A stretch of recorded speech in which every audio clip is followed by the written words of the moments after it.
Hi friends, ఈ వీడియోలో మనం రోజువారీ రాశి ఫలాలలో కన్యా రాశి వారి గురించి తెలుసుకుందాం. అంతకన్నా ముందు చిన్న రిక్వెస్ట్ ఫ్రెండ్స్, ఈ వీడియో మొదటగా చూస్తున్నట్లయితే లైక్ చేయండి, షేర్ చేయండి, అలాగే సబ్స్క్రైబ్ చేయడం అసలు మర్చిపోవద్దు. మీ యొక్క సపోర్ట్ నాకు ఎంతో అవసరం. ఇక కన్యా రాశి వారికి ఈరోజు చూసుకున్నట్లయితే ఆధ్యాత్మిక విషయాలపై దృష్టి సారిస్తారు, దేవాలయాలను సందర్శిస్తారు.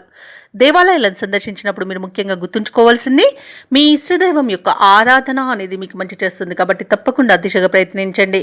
ఇక చిన్ననాటి మిత్రుల నుండి కొన్ని విషయాలలో వ్యతిరేకత అనేది పెరుగుతుంది.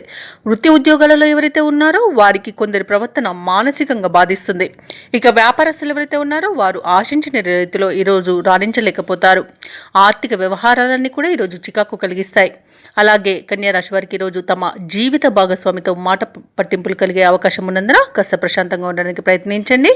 అలాగే ఈరోజు అన్నింటా కన్యా రాశి వారికి ఇబ్బందులే ఎదుర్కొనే అవకాశం, అలాగే అవమానాలను ఎదుర్కొనే అవకాశం కనిపిస్తుంది. అలాగే కన్యా రాశి వారు ఈరోజు ఏమరపాటుతనం వలన ఇబ్బందులు పడే అవకాశం ఉంది, నష్టపోయే అవకాశం ఉంది. చేసే పనులలో జాగ్రత్తగా నిర్ణయాలు తీసుకోండి, జాగ్రత్తగా పనిని పూర్తి చేయండి. ఆత్మీయులను కోల్పోయే ప్రమాదం కూడా కనబడుతుంది. ఆత్మవిశ్వాసంతో పనిచేయడం వల్ల మీకు ఈరోజు లాభాలు అనేవి లభిస్తాయి. అలాగే ఈరోజు అనారోగ్య సమస్యలు వేధించే అవకాశం ఉన్నందున ఔషధ సేవనం చేయండి. తగ్గకపోతే వైద్య సంప్రదింపులు చేయడం మీకు ఎంతో మేలు చేస్తుంది. ఇక షేర్ మార్కెట్లలో ఎవరైతే పెట్టుబడులు పెట్టాలనుకున్నారో వారు పెట్టకపోవడమే మంచిది. అలాగే వివాహ ప్రయత్నాలు కూడా ఈరోజు మానుకుంటే మీకు మేలు జరుగుతుంది. ఇక ఈరోజు కన్యా రాశి వారికి ప్రయాణాలలో వాహన ప్రమాద సూచనలు ఉన్నవి, కాబట్టి వాయిదా వేసుకోండి లేదా తగిన జాగ్రత్తలు తీసుకోవడం అనేది చెప్పుకోదగ్గ సూచన. ఇక విద్యార్థులకు విద్యా నష్టం, ఉద్యోగస్తులకు ఉద్యోగ నష్టాలు అనేవి కనబడుతున్నవి. ఇక విదేశీయానం చేయకపోవడమే ఇక మేలు చేస్తుంది, ఎందుకంటే అడుగడుగున ఆటంకాలను ఎదుర్కొంటారు. ఇక విదేశాలలో విద్యాపరంగా, వృత్తిపరంగా, వ్యాపారపరంగా ఎవరైతే నివసిస్తున్నారో వారు కొంత ఆర్థిక ఇబ్బందులను ఎదుర్కొంటారు మరియు ఆర్థిక మోసాలకు గురవుతారు, కాబట్టి కాస్త జాగ్రత్తగా ఉండండి. అలాగే ఆస్తి పంపకాలలో ఆస్తి నష్టం అనేది కలుగుతుంది. ఇక కోర్టు వ్యవహారాల్లో కూడా మీకు కొంత ఇబ్బందులు ఎదురయ్యే అవకాశం ఉన్నందున వాటిని రాజీ కుదుర్చుకోవడానికి ప్రయత్నించండి.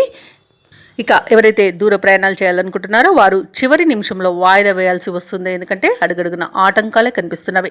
ఇక ముఖ్యమైన కార్యక్రమాలు కొంత నిదానంగా సాగడం వలన ఇబ్బంది పడతారు. ఇంట బయట కొన్ని బాధ్యతలు సతమతం చేస్తాయి. ఆరోగ్యం సహకరించక విశ్రాంతి తీసుకునే అవకాశం అయితే ఉంది, కాబట్టి జాగ్రత్తగా ఉండండి. ఆహార నియమాలు పాటించడం మీకు మేలు చేస్తుంది. కుటుంబ సభ్యులతో అకారణ తగాదాలు కలిగే అవకాశం ఉన్నందున ప్రశాంతంగా ఉండడానికి ప్రయత్నించండి. ఇక మీరు చేసే ఆలోచనలపై ఎటు తేల్చుకోలేక కొంత గందరగోళం చెందుతారు. శ్రమ తప్ప ఫలితం అంతగా కనిపించదు. వ్యాపారస్తులు, వాణిజ్యవేత్తలు ఎవరైతే ఉన్నారో వారికి కొత్త సమస్యలు ఎదురై సవాళ్లుగా నిలుస్తాయి. ఇక ఆత్మవిశ్వాసం నేర్పుతో ముందుకు సాగడం ఈరోజు మీకు ఎంతో మేలు చేస్తుంది. ఇక ప్రభుత్వ ఉద్యోగస్తులు ఎవరైతే ఉన్నారో వారు చేసే విధుల్లో కొన్ని మార్పులు ఉండడం వలన ఇబ్బందులు పడతారు. చిత్ర పరిశ్రమ వారికి, క్రీడాకారులకు తెలివిగా వ్యవహరించాల్సిన రోజుగా చెప్పవచ్చు. ముఖ్యంగా విద్యార్థులకు అసంతృప్తికి లోనయ్యే అవకాశం కనిపిస్తుంది. మహిళలు కొంత మానసిక వేదనకు గురవుతారు. ఇక కన్యా రాశి వారికి అదృష్ట రంగు పసుపు, ప్రతికూలమైన రంగు నేరేడు, అదృష్ట సంఖ్య 8.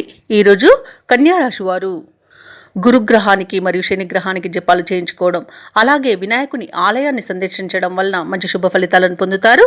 అలాగే పనులలో వచ్చే ఆటంకాలని తొలగించుకోగలుగుతారు.